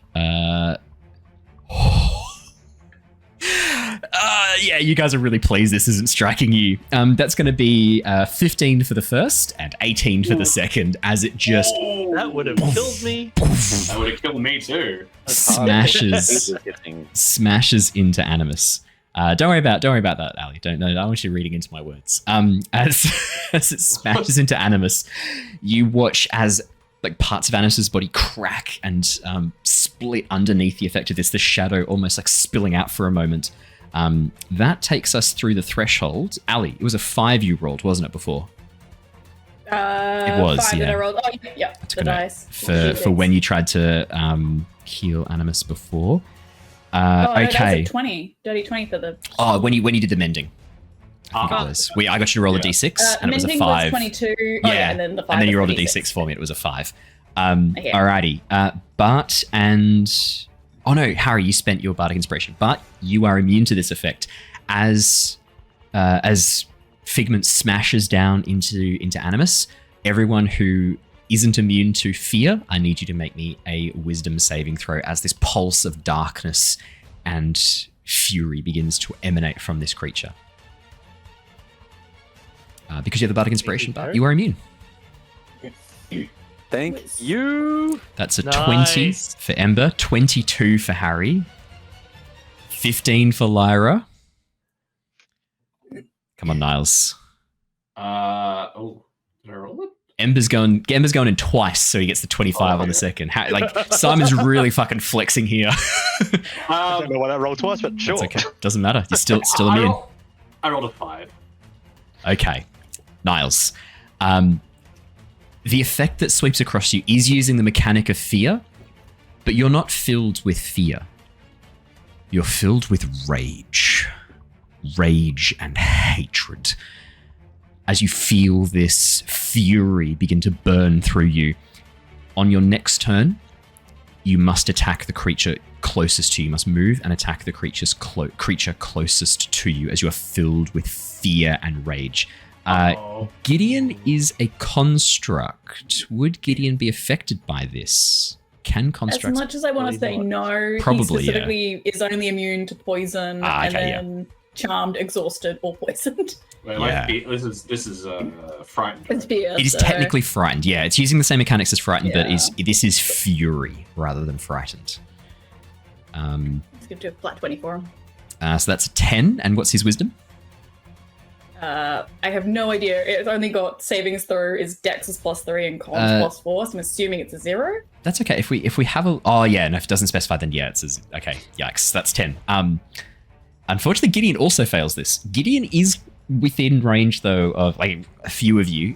It's just going to be a d6 in that case, and whoever's closest is going to be the source of Gideon's, or the outlet for Gideon's fury. Lyra, you just passed this. 15 is the DC. Is the Stone Giant having to make one as well then? If this The Stone affects Guardian? construct? Stone Guardian? The Stone Guardian passed. Figment passed. Yeah. And Threign? Oh, shit, I didn't roll for Threign. Thank you very much. Let me roll for Threign. Wisdom saving throw. The Barbarian. What's his? Oh, That's a 9. Does Rage give him anything against Big Frightened?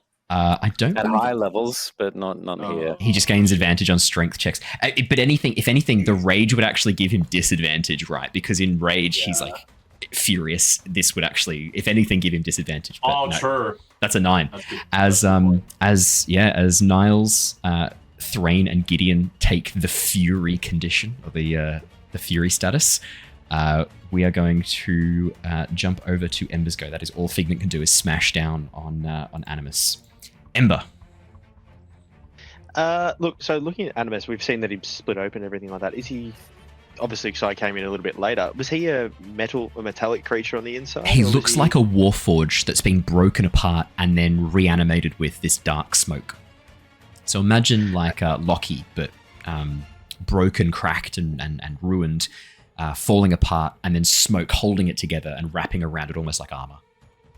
Fantastic. All right. Well, I know that I already did my flame blade, but I'm going to do something a little bit different. I might cast heat metal onto the actual the innards of this creature to try and burn it from the inside. So 100%. Yeah.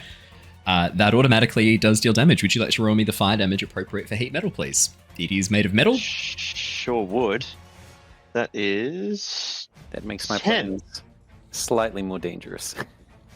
I'm going to give him a big hug. It's very more dangerous, but very more exciting. Yeah. For sure. 10 fire damage. I'll mark that off.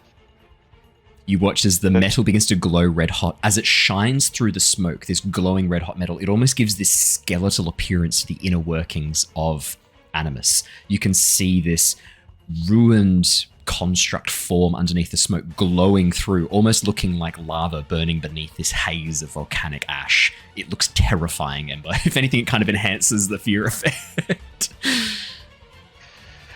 And look, outside of that, I don't really think I have any bonus actions I can kind of do. So seeing that the Threign and the other guy a little bit do you want to move at all? Because you're currently standing next to Threign. You can see Threign is like frothing at the mouth, furious. That's it. So I'm going to put a bit of space between me and Threign, and it doesn't affect attacks of opportunity, so you're all good. You can move away. Threign doesn't take so I'm any going to just move around the outside and just chill on the other side. Give it like we're all surrounding him, so at least I'm not going to be right in the rage of Threign. Fantastic. Which now means Lyra is the closest to Threign. That is a wise move. You watch as Ember sort of like just jogs away casually after like pointing at Animus and setting him on fire, and then just sort of like jogs away. You watch as Threign turns his eyes towards you, the helmet sort of hiding his face a bit underneath this ice as these crystals that are currently covering his eyes turn towards you. You sort of like watch as Threign cocks his head for a moment, and you think Threign's strong enough to push through this. You then hear Threign go, "Ah!" and then run towards you with his battle axe. Lyra does a 15 hit. I don't think it does it? That's exactly my armor class. Hey, that's going to be 7 points of slashing damage as Threign stabs into you.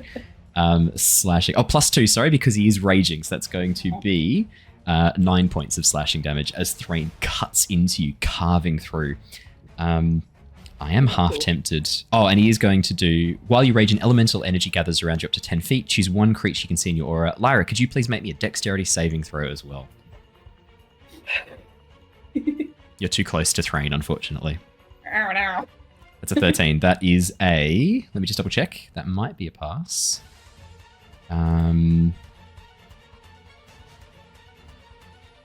Yeah, that's a pass. That's a pass. You good. That's a pass. That's a pass because it's using his intelligence. Is it using his intelligence? That seems rough. Surely not. Yeah, I'm not looking to give horse a mouth. Yeah, no, you're good. You're fine. Yep, don't worry. Nothing to worry about. If they die in the dream, the characters die in real life. Yeah. I come around to their house and just...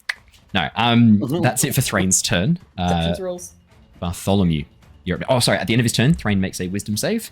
See if he is no longer affected by this. Oh, Threign is still affected by the rage. My Bartholomew. headphones just explode. They just... Yeah. Bartholomew, it is your turn. Okay. I was wanting to just lay down the pain and attack, but that fear has really fucked things up. Sorry. No. You fucked up the plans. An idea has come forward. We interacted with the stone giant, and paladins are very much based around exorcising spirits, undead, ghosts, possession being a strong thing, I feel like. And it feels like the Animus is possessing the wisest of all stone giants. And the main ability that I've just seen from it being that's like fear modified with anger and rage. I already know this thing's not an undead or anything, so I don't think protection from good and evil is going to help, but I would like to close the distance with me and Animus within 5 feet. And I'm going to use my action to...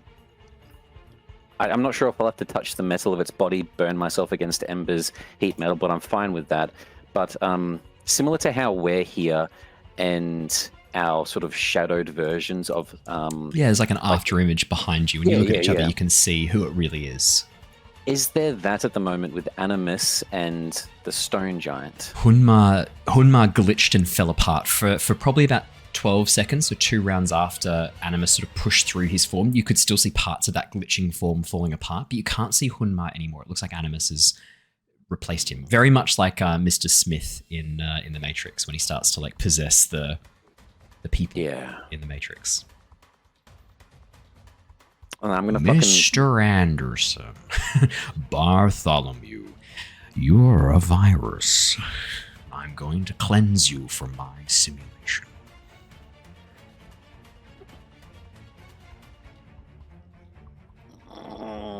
Okay, no, I'm not going to try to neo it and bring back, or like unpossess him. Instead, I'm just going to try to ensure that we can win this fight. I'm going to skirt around the floor, sliding behind and beside Lyra, and behind Threign, and with a firm clasped stone giant slap on his buttocks, get back in it, soldier! And I'm going to cast Heroism on him, giving him temporary hit points and making him immune to the frightened condition. That works absolutely. As you give Threign a bolstering buttock bump, you watch as the magic shoots through the left cheek. Threign sort of jolts for a second in Ulfric form, and as the ice, like I'm going to say, like for Threign, it was that rage almost frosted over his helmet, so he couldn't see what he was doing. He's attacking anything that's close by. As the magic pulses through and clears away that frost, you watch as Threign sort of looks around and goes, "Oh, sorry, Lyra. But you were in the way. Better than this. Let's fight." I was fighting. Yeah, Not people. Get out of the way then. You can't help it if you get in the way of swing. And I'm gonna, so that'll be a concentration spell for me for the next minute. Yep. He gets temporary hit points equal to my charisma, which is -1, so I deal damage to him. No, that doesn't happen. It's just nothing happens. If it's a negative on the temporary hit points, it doesn't deal damage. As funny as that would be, if you have a negative on, it's pretty funny, but no, it does. Nothing happens. And I don't have a bonus action. So with the remainder of movement, because actually I'll go there. With the remainder of movement, 5, 10, 15, 15 feet used, knowing that he's now immune to it, but other people could still turn on each other if that's an ongoing effect. And I also want to make sure that I'm like near the Animus, so that... Where is Harry? There. Okay, yeah. I'm going to slide...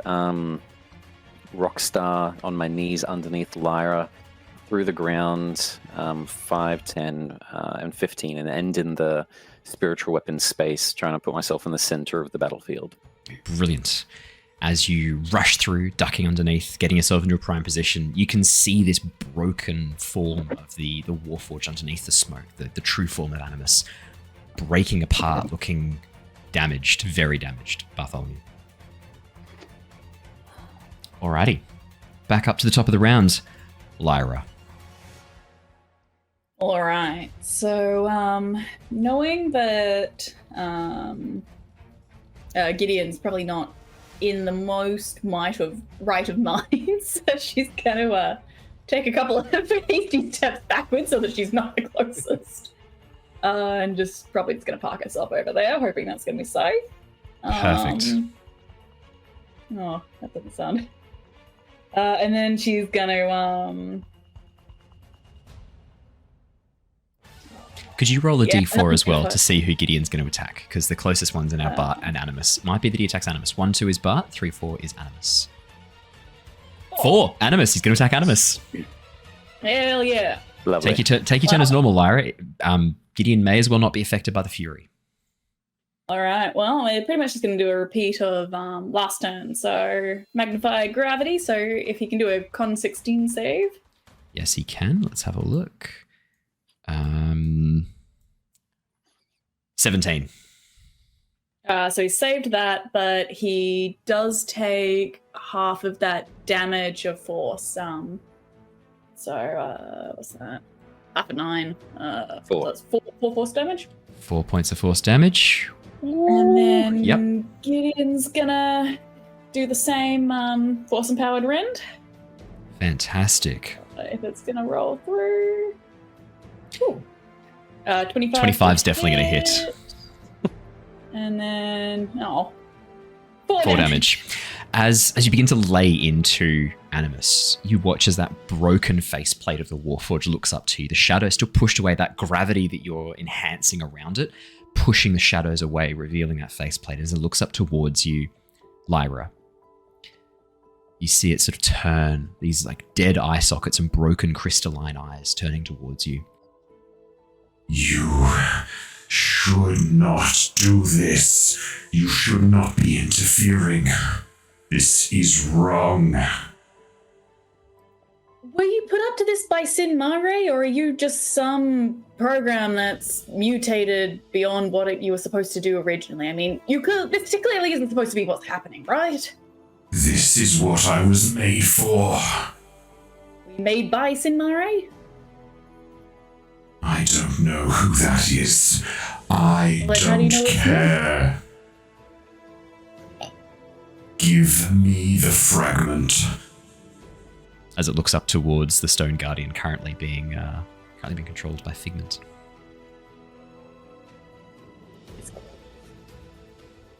That's it for her for now. Yeah, Other than, for sure. Does Gideon have to roll? Oh, for the heat for, metal. the fear? Yes. For the fear, I was talking. Oh, yes. Could I please have another wisdom save? And I do think as well, Gideon's going to make another wisdom save to try and get out of the rage and fury effect that is emanating from Animus. Oh, actually, I need to make a con save because you dealt damage. Don't worry, I might need to take a con save first, see if he passes. Everyone who was affected with fury is no longer affected. That is a total of 9. Nice. That is a fail because the DC is 10. When it's below a 9, that's a fail. Oh, that's rough. Everyone is affected by fury. You're no longer affected by fury as the concentration of that is broken. Alrighty. It is Animus's go. Animus is pretty hurt. Yeah. Animus looks up towards Figment and is going to make one last ditch attempt to try and turn the tide of this battle. You watch as Animus reaches forward, grabs onto Figment, and pushes as much of the shadow that's left around it into the Stone Guardian, into Figment's form. Harry, could I get you to... Yes. Yeah, because Harry hasn't let go of the Stone Guardian. He's been holding him this whole time, right? Yep. Okay. Harry, What would you like? could I get you to please make me a... what's your spellcasting stat? +6. As in, is it intelligence? Wisdom. Could you make me a wisdom saving throw, please? We're going to be doing this yes, that's against your +8. spellcasting. Oh shit, even better. We're going to do a contested spellcasting. 16. Wait, hang on. Let me think about whether it's worth using a luck point. As the shadows begin to creep through the Stone Guardian's form, Harry, you push back with the magic. How many times can I use luck points? Can I use it like sequentially? I got 2 left. You could use them If I roll sequentially. You can use them again, whenever you can want. I? Yeah. I think it's greedy. I'm greedy. Harry's a greedy boy. I'll use a luck point. Let's do better. Statistically, you will do better if you roll again. Yeah, well, statistic and luck is Yeah, 2 different things. sometimes not. With a +8, it's a natural 20. It's a natural 20. Oh, let's For a total go. of 28. Statistically, Owen. Exactly. See, wasn't it worth re-rolling? Oh, I am a greedy boy, and it pays off sometimes. Harry, because it is a natural 20, could I also please get you to roll me? And I'm looking at the health that's left of Animus. Could I get you to please roll me a D10? Are you able to tell me if higher is better? High is better. It's a It's a 10. Jesus. What is going on? Here's what happens, Harry. As you as you still have your hands on the back of the Stone Guardian, you can still feel that connection to Figment pulsing through the Heartstone, your patron. As you pulse your magic through, you put everything into this, focusing all of your might, all of your arcane magic. And as it pulses through, it doesn't just surround the Stone Guardian as a barrier. It doesn't just push the smoke, this corrupting influence away. It traces back down the link and pushes into Animus. As that pulse of magic strips away the shadows, Animus had 7 hit points left. You deal 10 damage. Ooh.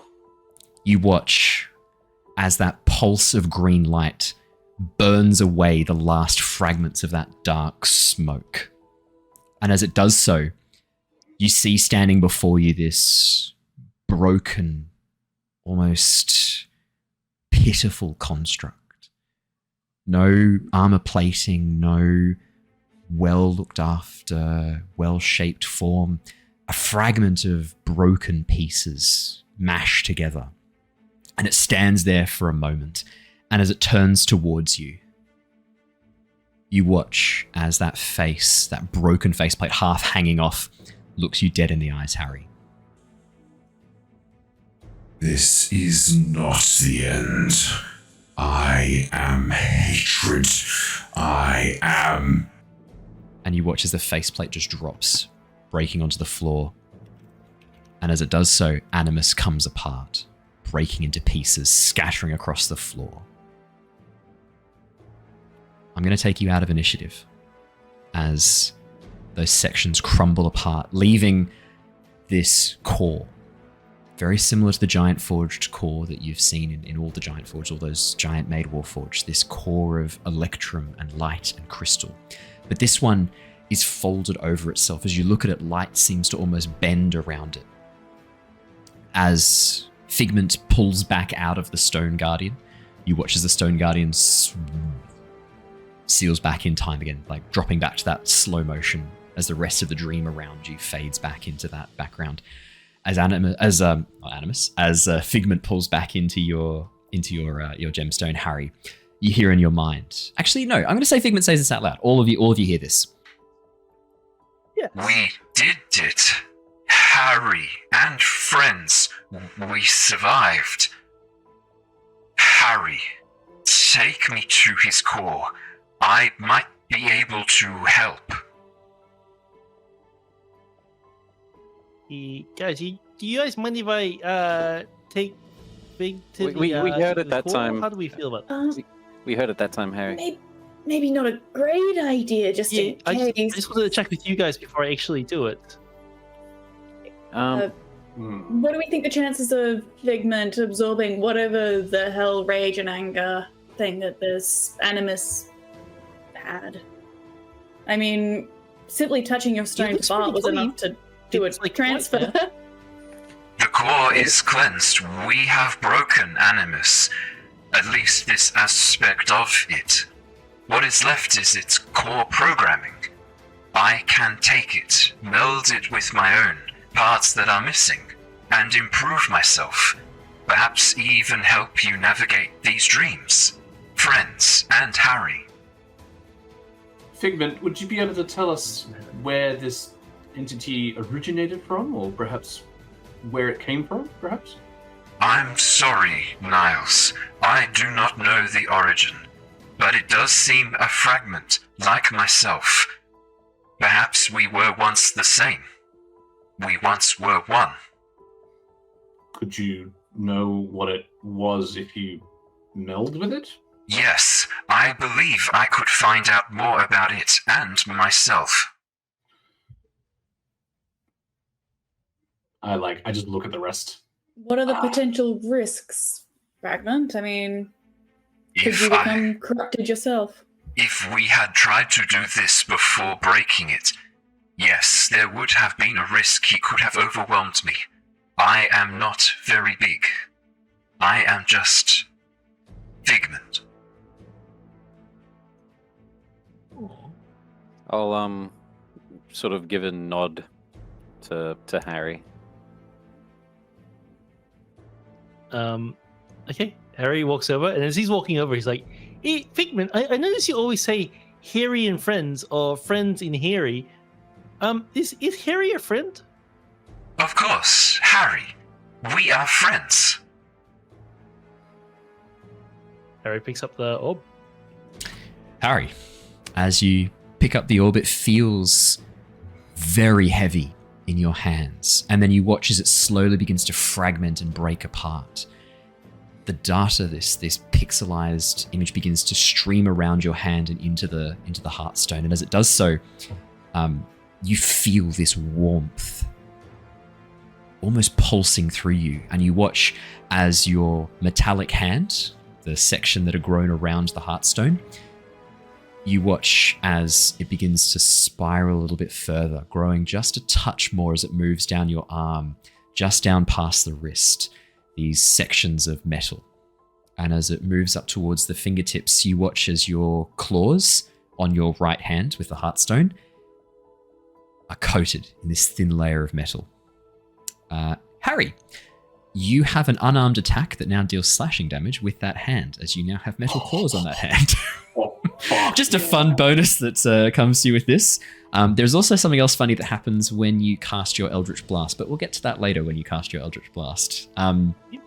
As that happens, as the gemstone, as the heartstone pulses, you hear. I am awake. I'm kidding.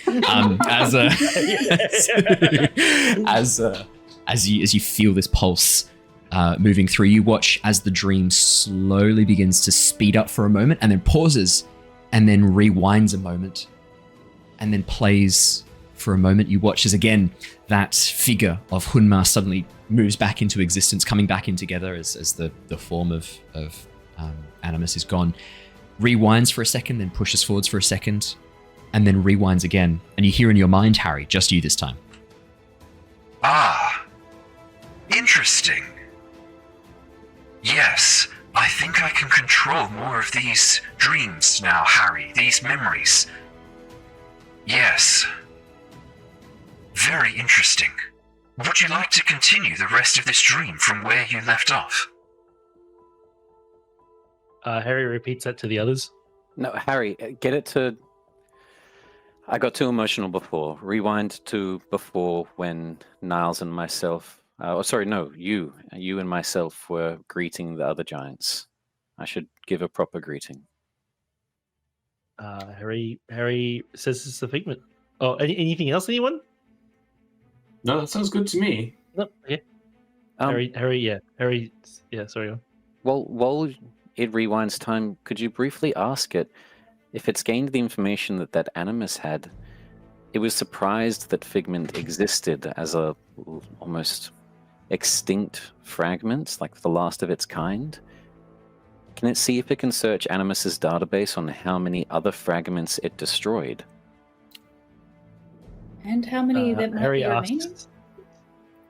And Harry also asks if Animus destroyed them or if he absorbed them. Oh, and while you're at it, perhaps see if you can ask it where it originated from. Harry does that as well. And while he's at it, he gets everyone a coffee. It would take me some time to go through all this information. Animus's databases are fragmented, much like its physical form. But I will work on these questions, and I will give you the answers as soon as I can. Harry. He says he's processing it and he'll get back to us as soon as he can. It sounds like Nemesis was a bit messed up, so it's taking a while to go through it all. That makes sense. I know it's difficult, and you're a very, very nice bunny. When it speaks to you, can you just listen for any sense of malice? Make sure that this thing is being honest with you?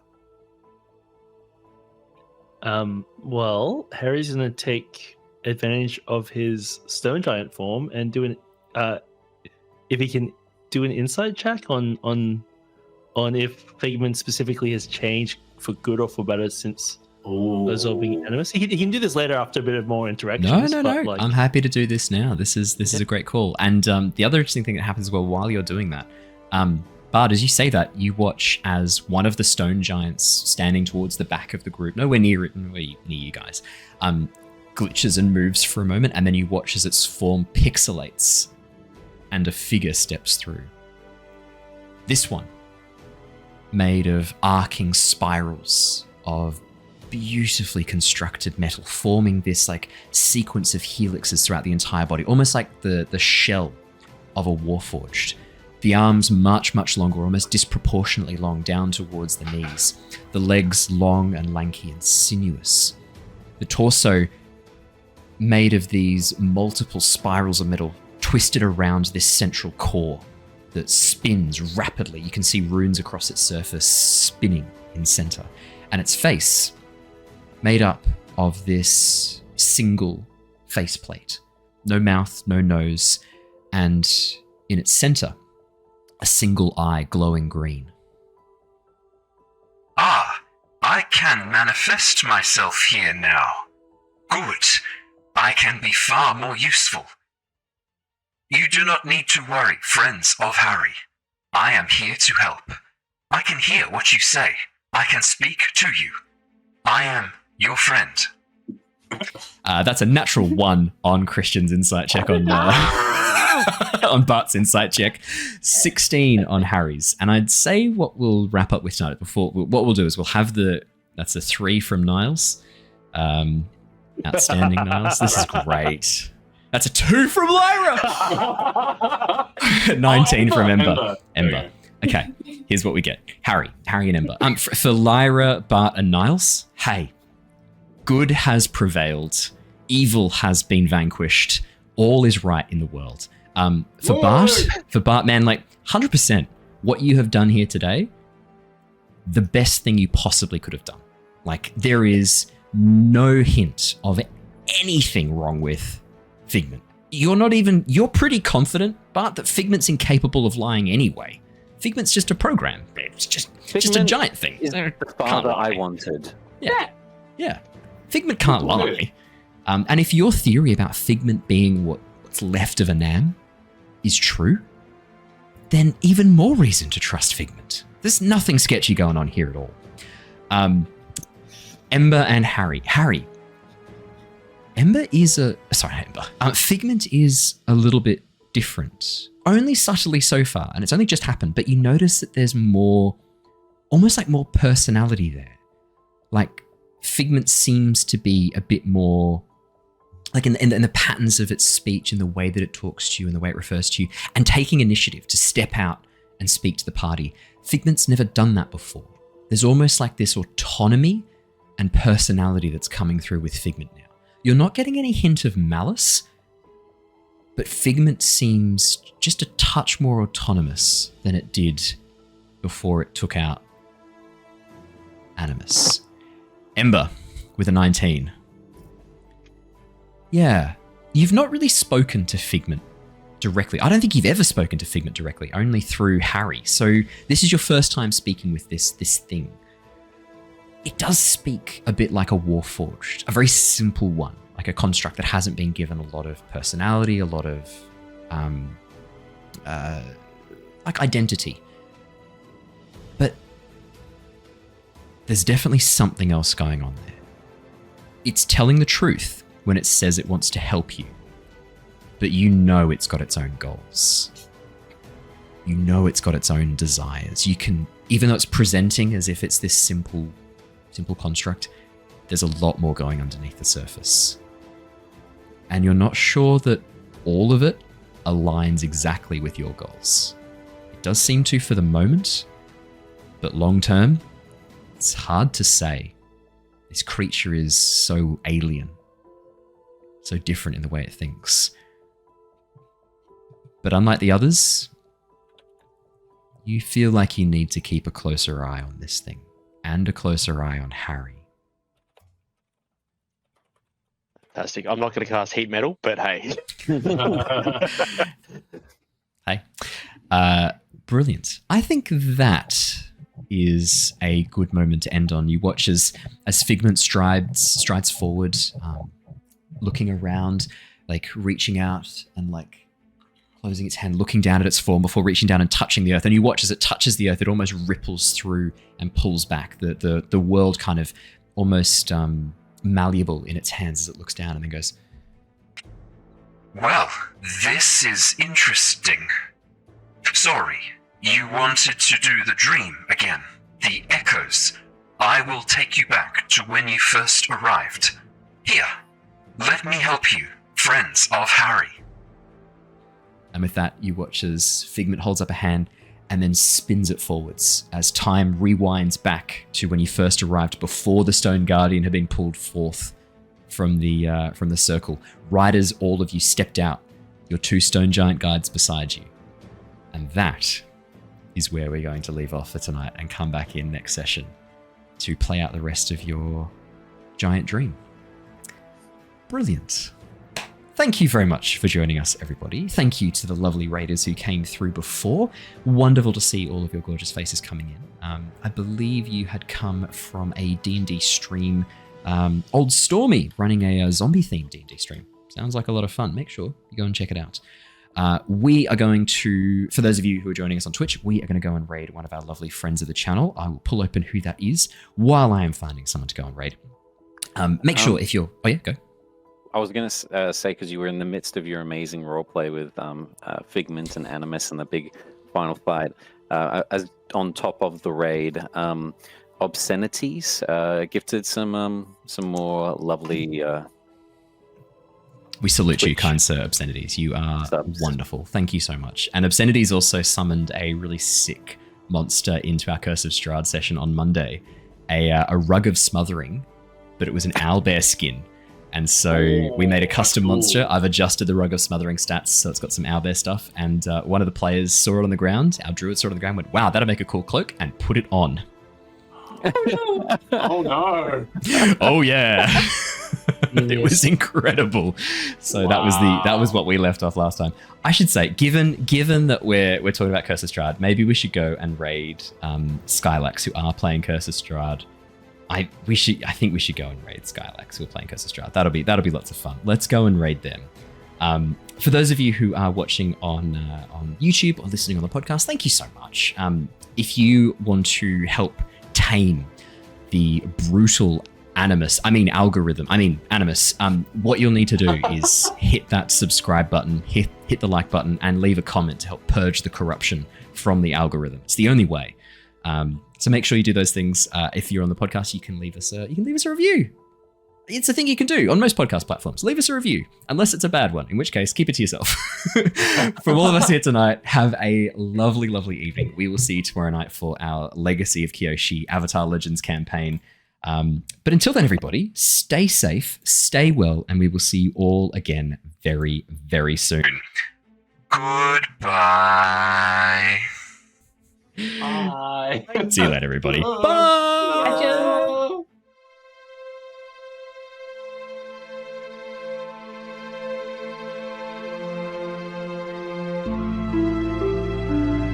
Bye.